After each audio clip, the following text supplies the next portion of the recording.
Hey everyone, have you ever found yourself wide awake in the middle of the night, just staring at the ceiling? If that's you, you are in exactly the right place. Today, we're going to build your personal toolkit for getting back to sleep fast. It is one of the most frustrating feelings, right? The whole house is quiet, the world is asleep, but your brain is just going a mile a minute. You toss, you turn, and it feels like the more you try to force yourself to sleep, the further away it gets. But listen, I've got some really good news for you. Waking up in the middle of the night is actually completely normal. And you know what's even better? There are simple, science-backed tools you can use to drift right back off. So in this little explainer, we're going to build your very own midnight toolkit. Okay, first things first, let's figure out why this even happens. Because, it's not always a sign that something's wrong. A lot of the time, it's just your body's internal clock hitting a totally natural pause in its rhythm. It pretty much all comes down to your core body temperature. So in the evening, your temperature peaks, and that's the signal for your brain to start releasing melatonin. But as the night goes on, your temp starts to drop, and it hits its lowest point around 2 or 3 in the morning. This little dip actually pushes you into a lighter stage of sleep, which just makes it way more likely you'll wake up for a bit. See? Perfectly normal. So you're awake. Now what? Let's kick things off with the tools you can use right away, without even getting out of bed. This is your first line of defense. Okay, the first rule of the Midnight Wake Up Club is you do not look at the clock. Seriously, turn it around, put it in a drawer, whatever you have to do. The second you see what time it is, your brain starts doing that frantic math. Oh no, I only have 3 hours left before my alarm. And that just creates anxiety, kicks off this whole doom spiral, and makes sleep pretty much impossible. So instead of worrying, let's focus on your breathing.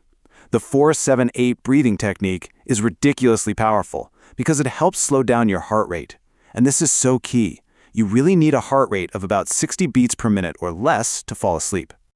It's just as simple as it sounds. You know what? Let's try one cycle together right now. Go ahead and breathe in through your nose for 4 seconds. Now hold that breath for 7 seconds. And now a long, slow breath out through your mouth for 8.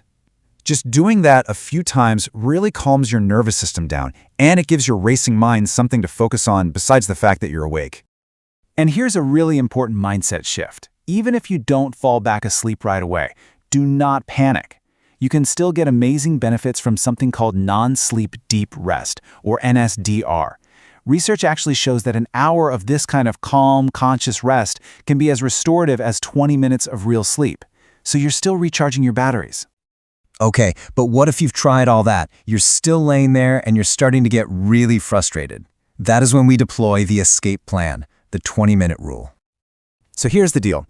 If you've been awake for about 15, maybe 20 minutes, and you're starting to feel anxious or stressed about it, it is time to get out of bed. I know, it sounds totally counterintuitive, but you gotta trust the science on this one. This technique is called stimulus control, and the whole goal is to break the connection that your brain is starting to form between your bed and that awful feeling of being frustrated and awake. You want your bed to be a sanctuary for sleep, and only sleep. So what do you do when you get up? Well, let's start with what you don't do. Don't grab your phone, don't turn on bright lights. The blue light from screens is the absolute enemy of melatonin. Instead, go to another room with really dim light and do something quiet and, this part is important, boring. Read a dull book, listen to some calm music. You only go back to bed when you genuinely start to feel sleepy again. All right, now for my favorite part. The best way to deal with waking up at night is actually to prepare for it during the day. Having strong daytime habits makes your nighttime sleep so much more resilient. These fundamentals are simple, but they are so powerful. Getting some sunlight first thing in the morning, that helps set your internal clock for the whole day. A consistent wake-up time is huge. Yep, even on weekends. And things like avoiding caffeine late in the day and reserving your bed for just sleep and intimacy, that all reinforces that powerful sleep association we've been talking about. Now, while these tools are fantastic for most of us, it's also really important to know when you might need to call for a little extra backup. If you've been struggling with this for more than 3 months, or if you have other symptoms like really loud snoring, gasping for air at night, or restless legs, it's a really good idea to just chat with your doctor.